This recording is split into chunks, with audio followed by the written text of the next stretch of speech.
आरो गासै जोंनि जिखिनि वेल विजारफोर दङ दुलाराय बर' फरायसा आफादनि दालाइसा जोंनि दखरा जोंनि जिल्ला जोंनि स्टेट कमिटि आरो जोंहा इउनिभार्सिटि इउनिट कमिटि दङ जोंनि जिफोर कलेज इउनिट कमिटि दङ गासैनिबो मददनि गेजेरजों आरो एबसुनि जेसेबां बारग' बिबानगिरि दैदेनगिरि मावथि बिथांमोन दङ बिथांमोननि बाहागो लानायनि गेजेरजों बे खेबनि दुलाराय बर' फरायसा आफादनि 57थि जि बोसोरसालिया जथुमा जोङो जोबोद मोनसे मिजिंनि गेजेरजों जाफुंसार आरो बर' हारिनि जिखिनि जेंना जेंसि जोंनि थासारि जोंनि जिखिनि हाबा मावनांगौ दङ बड'फानि आदर्शजों गेरेमसा माहारि दानायनि थाखाय जिखिनि जोंनि थांखि आरो जिखिनि एजेन्डाफोर दङ बे गासै बिथिंखौ बे जथुमायाव सावरायनाय जागोन दा बेखायनो गासै बिथिंखौ नोजोर होनानै बे जथुमायाव दुलाराय बर' फरायसा आफादा माखासे गाहाय गाहाय हाबाफारिफोर लादों आरो बे हाबाफारिनि गेजेराव जोंनि जिखिनि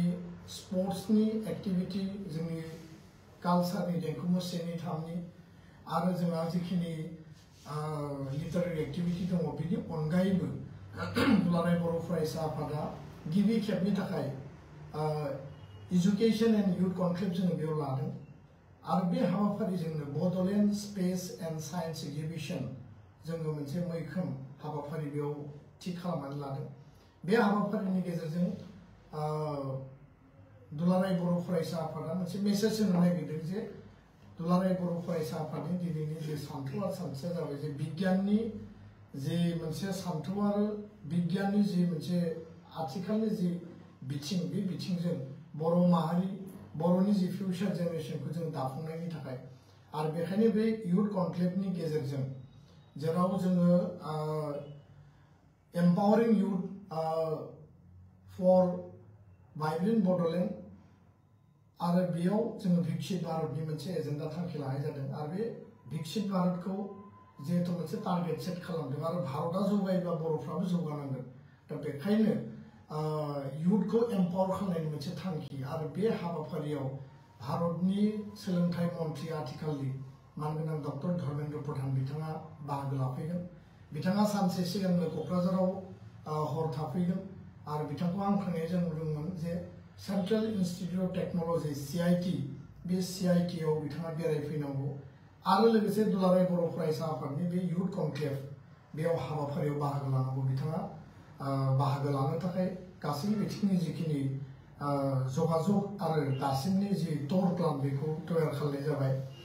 गुबुन मोनसेजों बे हाबाफारियावनो बेंगलुरुनिफ्राय इंडियन स्पेस रिसर्च अर्गेनाइजेशननि जायफोर सिगांनि डाइरेक्टर बिथाङा बाहागो लाफैगोन आरो बेयाव साइंस एग्जिबिशनाव कलेज इउनिभार्सिटिनि आरो स्कुलनि साइंसनि मडेलजों लोगोसे गुवाहाटी प्लेनेटरियामनि टेलिस्कोप नाइट भिजन हरनि समाव जोङो अख्रांखौ नायनो हानाय बा स्पेसखौ नायनो हानाय बेबायदि माखासे बेबस्था जों खालामनाय जादों आरो शिलंनिफ्राय नर्थ ईस्ट जि मोनसे बेयाव इसरोनि जि सेन्टार दं बे सेन्टारनिफ्राय स्पेस अन व्हील्स नाय माने बेयाव मोनसे लाइभ भेन फैगोन आरो बिनि गेजेरजोंबो माखासे इसरोनि जिखिनि मडार्न जिखिनि माखासे बिथांमोननि खामानि मावनाय बे बिथिङाव जोङो गुवारै आरो गोथौयै जों मिथिनो हागोन दा बेखायनो बे जोंनि बिराद मोनसे गोनांथार आयदा गुबुन मोनसेया जाहैबाय जे जोङो बे 14 तारिखआव जागोन आरो 15 मार्चआव दुलाराय बर' फरायसा आफादनिफ्राय 1000 जोंनि आगुनि मिरुनि जिल्लानि आरो गुबुन गुबुन लेयारनि दैदेनगिरि बिथांमोनखौ जोङो मान बावगोन आरो बेयाव मोनसे गेट टुगेदार कनफारेन्स गोदान आरो गोजाम बिबानगिरिनि गेजेराव मोनसे लोगो हमलायनाय सावरायनाय माहारिबाद जातीयताबाद सेल्फ डिटारमिनेशननि बाथ्रा बर' हारिया गेरेमसा माहारि जानांगौ मास्टार रेसनि बाथ्रा बड'फाया बुंलांदों आरो बे बड'फानि जोनोम जायगायावनो जिहेतु दुलाराय बर' फरायसा आफादा दतमानि बड'फा फोथाराव जों जथुमा खुंनो थांगासिनो दङ बड'फानि आदर्श बिथांनि जिखिनि जोंनिसिम आशीर्वाद बिनि गेजेरजों लामा हान्थिनायनि थाखाय बेयाव जों सावरायगोन आरो आद्रा थानाय जिखिनि जोंनि थांखि आरो सिमां आल्टिमेट थांखिसिम सहैनायनि थाखाय बे कनफारेन्सआव गोदान गोजाम बिबानगिरिफोरनिफ्राय जों गासै बिथिंनि बर' हारिनि पास्ट आरो आथिखाल आरो इयुन बे माखासे रोड मेपखौ जोङो बेयाव सावरायगोन बेलासे जोङो गुबुन गुबुन माहारियारि आफाद माहारियारि गौथुम जोंनि ओनसोलाव आरो सारा आसामाव जायफोर फरायसा आफादफोर दङ जातीय आफादफोर दङ बिथांमोनखौ पीस आन्डारस्टेन्डिं आरो हार्मनिनि थाखाय प्रस्पेरिटिनि थाखाय जोङो मोनसे बेयाव सावरायनाय हाबाफारि लादों आरो प्राय 50तानिबो बारा माहारियारि जिखिनि फरायसा आफाद जातीय आफादनि संगठननि आफादगिरि गाहाय नेहाथारिया बे हाबाफारियाव बाहागो लाफैगोन गुबुन मोनसे बिथिङा जाहैबाय जे नैबे जथुम्मायाव गिबि खेबनि थाखाय दुलाराय बर' फरायसा आफादनि मिरुनि एनुवेल कनफारेन्सआव जाय समाव जोङो सिगांनि सोमावसारनाय बा गुबुन गुबुन समाव भारतनि नखर मन्थ्रिखौ जोङो लोगो एपइन्टमेन्ट बिनानै लोगो हमनो गोनां जायोमोन आरो बे मोनसे नियम बे नियमनि आधाराव बयबो सिस्टेमेटिकलि बयबो लोगो हमो नाथाय मालाबा जोङो सम मथे लोगो मोनबोआखै मालाबा जोङो ट्राइपार्टाइट टक खालामदों टेबल टक खालामदों एकर्डनि सायाव रायलायनो लोगो हमदों आन्दलननि समाव बड'फानि दैदेननायाव आरो गुबुन गुबुन दैदेनगिरिफोरनि दैदेननायाव ट्राइपार्टाइट टक जादों किन्तु गिबि खेबनि थाखाय क'क्राझारनि बड'फा फोथार दतमायाव खुंनाय बे गेवलां मेलाव गासै बिथिंखौ नोजोर होनानै जों हांख्रायनाय बायदियै दिनै भारतनि नखर मन्थ्रि इउनियन हम मिनिस्टार अमित शाह बिथाङा गोबां बेस्ततानि गेजेरावब्लाबो बिथाङा 16 मार्च बे 16 मार्चआव जोंनि एनुवेल कनफारेन्सनि गाहाय आलासि चिफ गेस्ट महरै बिथाङा बाहागो लाफैगोन आरो थारैनो बियो जोंनि थाखाय जोबोद गोग्गाथाव जोंनि थाखाय बियो मोनसे जारिमिनारि सान जागोन आरो बिथांनि बाहागो लानायजों बर' हारिनि आथिखालाव जिखिनि जोङो जेंनाफोरखौ सुस्रांनानै लानो हाबाय आरो जिखिनि आद्रा दंबावो बिनि मोनसे समाधाननि लामाखौ मोनसे क्लियार काट रोड मेपखौ जों मोनगोन आरो बिथाङा थारैनो बिथांनि बेयाव बाहागो लानानै जोंनि थाखाय मोनसे ब्लेसिंस आरो बिथांनि प्रेजेन्सजोंनो गोबां जोंनि थांखि आरो अबजेक्टिभफोरा मोनसे लेभेलाव माने सहैगोन आरो समाधान जागोन होननानै जों मिजिंथिदों बे हाबाफारियावनो आसामनि गिबि मन्थ्रि डक्टर हिमन्त बिश्व शर्मा मानगोनां बिथां आरो बे हाबाफारियाव बिटिआरनि चिफ मानगोनां प्रमद बर' बिथां बर' थुनलाइ आफादनि आफादगिरि डक्टर सुरत नार्जारी आसामनि मन्थ्रि उरखाव ब्रह्म गोबां बेबायदि डिगनिटारिज जायफोर माने गासै गुबुन गुबुन लेयाराव नेतृत्व लादों बिथांमोना बाहागो लाफैगोन दा बेखायनो आं खावलायो जे बे जारिमिनारि जि जथुम्मा बेयाव हारिमुनि बिथिङाव राव थुनलाइनि बिथिङाव जेराव बुक फेयारनि बेयाव प्रभिजन खालामनाय जादों एक्जिबिशननि प्रभिजन खालामनाय जादों बे गासैबो मोनसे वाइल्ड प्लान जोङो हाबाफारि बेयाव तयार खालामदों आरो 14 तारिख जेराव धर्मेन्द्र प्रधाना बाहागो लागोन प्राय जोङो बेयाव 20,000 स्टुडेन्ट गेदारिं खालामनायनि थाखाय जों टारगेट लादों आरो बेजों लोगोसे जोंनि जि स्कुल आरो जिखिनि कलेजाव थानाय टिचारफोर दं फोरोंगिरिफोर दं बिथांमोनखौबो जों हांख्रायदों बिथांमोननि थांनाय फैनायनि बेबस्थानि थाखाय जोङो क'अर्डिनेसनखौ खालामगासिनो दङ आरो 16 मार्चआव जेराव भारतनि नखर मन्थ्रि बिथाङा बाहागो लाफैगोन प्राय जोङो 2 लाख गेदारिं खालामनायनि गेजेरजों बर' हारिनि एक्जिस्टेन्स बर' हारिनि इउनिटि बर' हारिनि जि डिसिप्लिन आरो एबसुनि जि डिसिप्लिन जाय डिसिप्लिनखौ दिनै बुहुमनि बयबो माने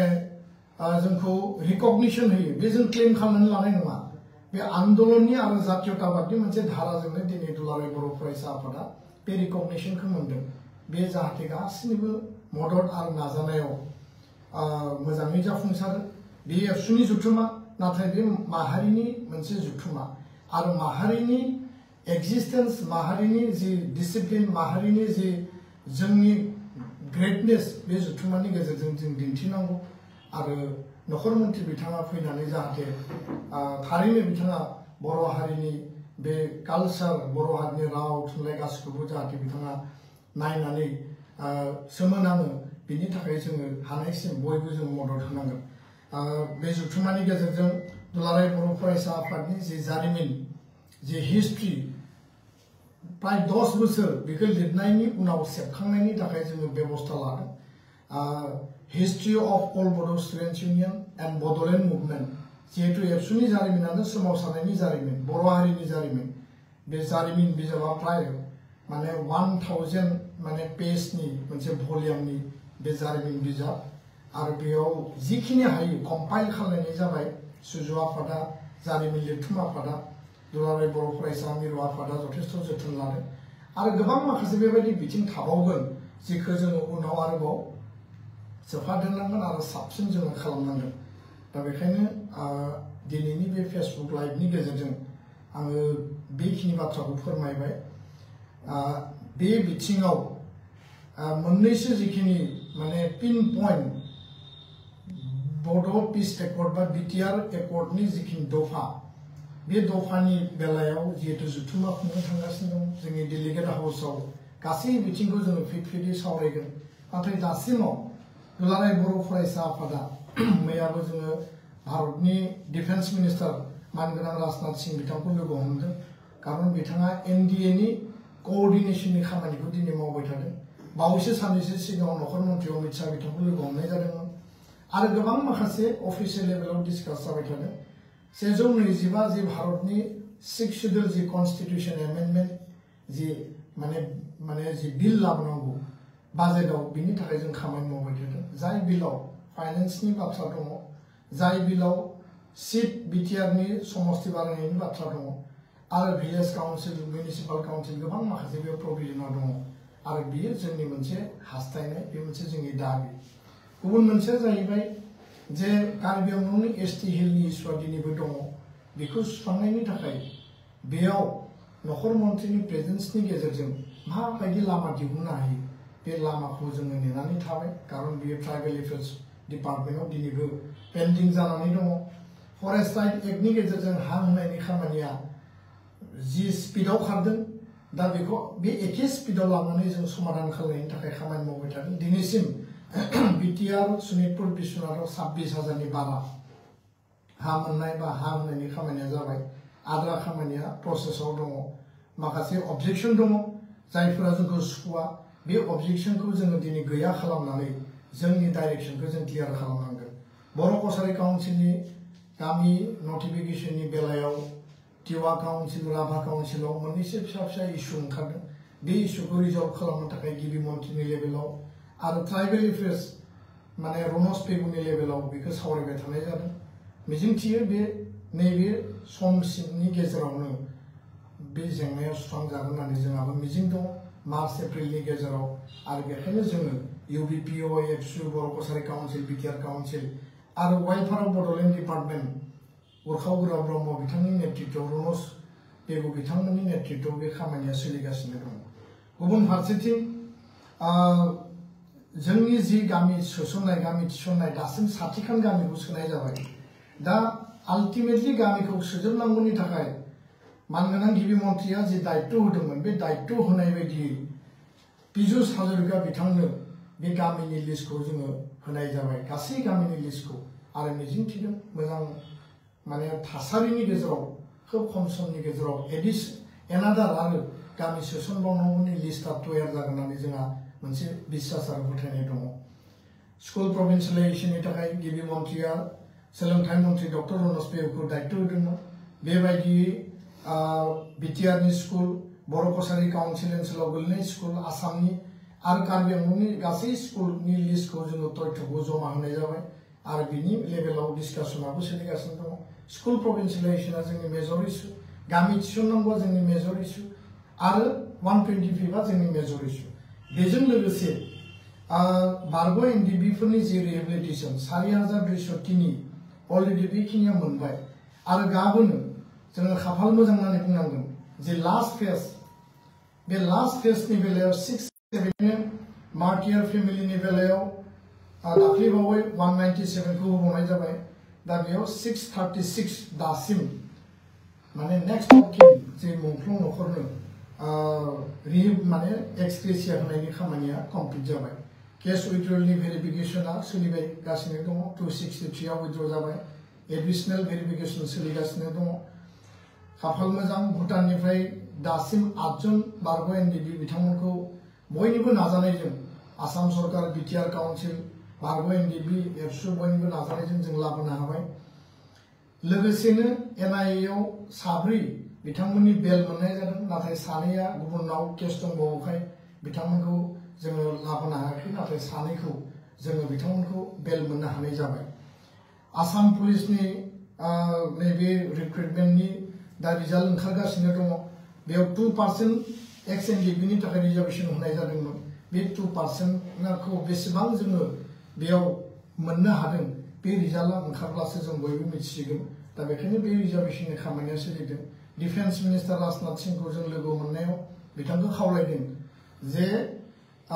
डाइरेक्ट रिक्रुटमेन्टआव जे आर्मी पारामिलिटारिनि खोथा दङमोन 10.2 आव बेखौ कारजकरि खालामनो थाखाय जों खावलायनाय जादों आरो जोबथारनायाव जि 1500 कोटी सेंट्रेल आरो स्टेटनि जि पेकेज दंमोन 750 बे माने पेकेजनि बेलायाव खामानि मावनो गोनाङा सरकारनि आरो सरकारा बेखौ काउन्सिल स्टेट सेन्टार मावगासिनो दङ दुलाराय बर' फरायसा आफादनि खामानिया जाबाय प्रेसार होनाय दा बेखायनो सेन्ट्रेल गभर्नमेन्टनि प्रजेक्ट डनारनि गेजेरजों स्टेट गभर्नमेन्टनि प्रजेक्ट आसाम सरकारनि गेजेरजों बेखौ रिलिज खालामनाय बिनि फाइनान्सियेल ग्रान्ट होनायनि प्रक्रिया माखासे जालांबाय माखासे जाबावनांगौ दङ दा बेखायनो जों खावलायदों जे 2025 नि नैबे समावनो मैक्सिमाम बे जेंनाफोरखौ जों सुस्रांनायनि गेजेरजों बर' हारिनि जि मोनसे ग्रेट एस्पिरेशन दङमोन बे एस्पिरेशनखौ जोङो मोजाङै मावफुंनानै लानांगोन आरो बे बेलायाव नैबे बाजेट सेसननि गेजेराव बर' हारिनि थाखाय माखासे डिसिसन जानो गोनां दङ सोलोंथाइनि बेलायाव मडेल हाई स्कुल गायसननायनि मेटार बड'लेण्ड इउनिभार्सिटि उदालगुरि केम्पास गायसननायनि बा बेखौ ग्रान्ट होनायनि जि मेटार अलरेडि केम्पासनि माने इनफ्रास्ट्राक्चार डेभेलपमेन्टआ सोलिगासिनो दङ आरो नैबे जि जुथुमा बे जुथुमाया जिहेतु दतमायाव जोंनि थुलुंगाफुरि जेराव बड'फाखौ बेयाव फबनाय जादोंमोन बे थावनियावनो जिहेतु खाथियावनो जोङो लानाय जादों दा बड'फानि मुङै जोङो भारतनि नखर मन्थ्रि बिथांखौ लोगो हमनानै बिथांनि मुङाव फ्लाइअभार नङाबा लामानि मुं गोदान दिल्लीयाव दोननांगौ होननानै जों दाबि खालामनाय जादोंमोन आरो बेबायदिनो दा बे प्रसेसआ सोलिगासिनो दङ आरो जों मोजां खबर मोननो थांगासिनो दङ आरो बेयाव मोननै लामानि अपसन जोंनो होदों आरो जोङो बयबो रायलायनानै बिटिआर काउन्सिल आरो एबसु जिहेतु बे दाबिया एबसुनिमोन नाथाय काउन्सिल लेभेलावबो जों कनसाल्ट खालामनानै गुबुन गुबुन लेभेलाव कनसाल्ट खालामनानै गोदान दिल्लीयाव लाला लाजपत मार्गनि मोनसे लामा और नङाब्ला लधि रडनि मोनसे लामा जायखिजाया मोनसे बिथांमोना जोंनो मोननै अपसन होदों दा लधि रडखौ जिहेतु बे प्राइम लकेशन बे लधि रडखौ जोङो माने बड'फा इउएन ब्रह्म मार्ग मुङै माने दोननायनि थाखाय दिनै लामाया गेवलांसार जादों आरो बिनि डिसिसना साननैसोनि उनाव फैगोन बे जिहेतु प्रसेसआव दङ दा बेखायनो आङो बारा बेनि सायाव गुवारै बुंनो सानाखै आरो मिजिंथिदों जे बड'फानि जि मोनसे